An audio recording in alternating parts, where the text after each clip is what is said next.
শ্রীচরণেশু বাবা। কাল অনিমেষ কাকুর ফোনে জানলাম তুমি আর মা নাকি অত্যন্ত মানসিক অবসাদে ভুগছ, আর সেই কারণেই মা নাকি আজকাল ঘন ঘন নানান রকম অসুখ বিসুখে ভুগছে। তোমারও শরীর বিশেষ ভালো নয়। স্কাইপে না, মা আমাকে সাক্ষাৎ সামনে পেতে চায়। কাকু কাল আমাকে অনেক বোঝালেন, তোমাদের একমাত্র সন্তান হিসেবে আমার তোমাদের প্রতি কি কি করণীয় ইত্যাদি ইত্যাদি। অনিমেষ কাকু বয়সে আমার পিতৃতুল্য, তাই তাঁর সাথে তর্ক করা আমি সমীচীন মনে করিনি। কিন্তু তোমাদের একমাত্র সন্তান হিসাবে তোমার কাছে আমার প্রশ্ন। আচ্ছা বাবা, একটা কোম্পানিতে চাকরি করি, বিদেশে থাকি, অনেক গুরুত্বপূর্ণ দায়িত্ব কাঁধের ওপর চাপানো আছে। হুট করে বললেই কি তোমাদের পাশে গিয়ে দাঁড়াতে পারি? আর যদি দেশেরই অন্য কোনো প্রান্তে চাকরি করতাম, তাহলেও কি সেটা সম্ভব হতো? আমাদের লিলি মাসি যখন আইসিইউতে ভর্তি ছিল, ব্যাঙ্গালোর থেকে বুবন দাদা দুদিন পরে এলো।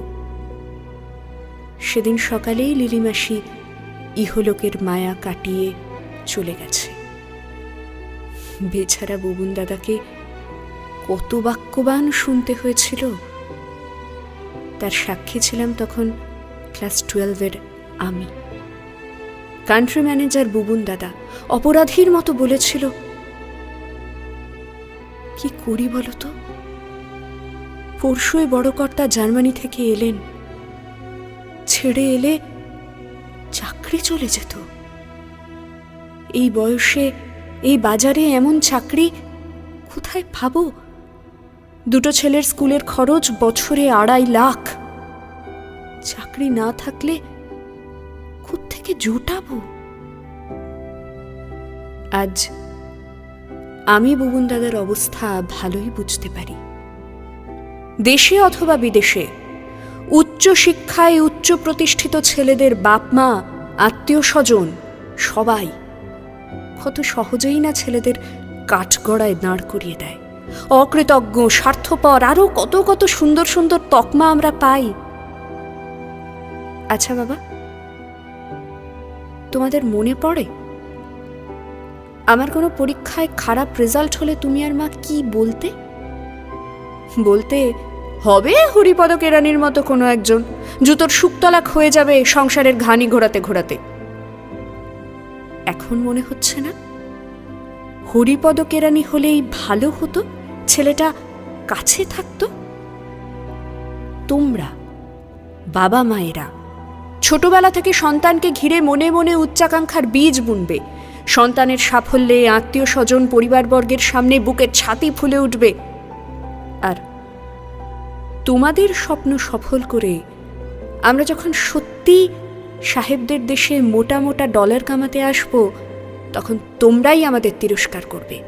সবাই বলবে, অমুকের ছেলে আমেরিকায় থাকে, দেশের বুড়ো বাপ মায়ের কথা ভাবেও না। ভুল, ভুল, ভুল, এক্কেবারে ভুল। সন্ধ্যের অস্তগামী লাল সূর্যটা মায়ের কপালে লাল টিপের কথা মনে করিয়ে দেয়। কোনো বাড়ির সামনে বসে থাকা নিঃসঙ্গ বৃদ্ধ মানুষটাকে দেখে আমারও নিজের বাবার কথা মনে পড়ে। আমেরিকার বার্ধক্য জীবন আমাদের দেশের থেকেও করুণ, অস্বীকার করব না। গোপন অপরাধ বোধ মনের গভীরে কোথাও তো কাজ করে।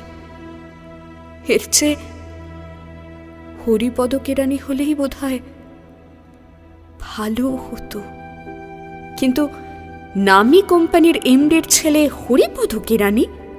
মা বলতো না, একটা মোটে ছেলে তুই আমাদের, তুই যদি মানুষ না হোস লোকের কাছে মুখ দেখাতে পারবো না। মানুষ হওয়া বলতে সোজা কথায় মিডিওকার থেকে ওপরে উঠে বিশেষ কিছু করা, যাতে সবাইকে বোঝানো একেই বলে ছেলে মানুষ করা। তাই তো বাবা, আমি আর আমার মতো হাজার হাজার সন্তান রোজ এমন উচ্চাকাঙ্ক্ষার যুপকাষ্ঠে বলি চড়ছি, তারপরে আমরাই বেঈমান আখ্যা পাচ্ছি। সুবিমল কাকুর ছেলে শুভ আমার ছোটবেলার বন্ধু, আটলান্টায় থাকে। গেল সপ্তাহে শুভর মা মারা গেলেন। বেচারা একটা প্রজেক্টের শেষ পর্যায়ে এসে আটকে আছে 1 মাস ধরে। নাওয়া খাওয়া ভুলে গেছে। ভারতীয় মুদ্রায় 500 কোটি টাকার প্রজেক্ট।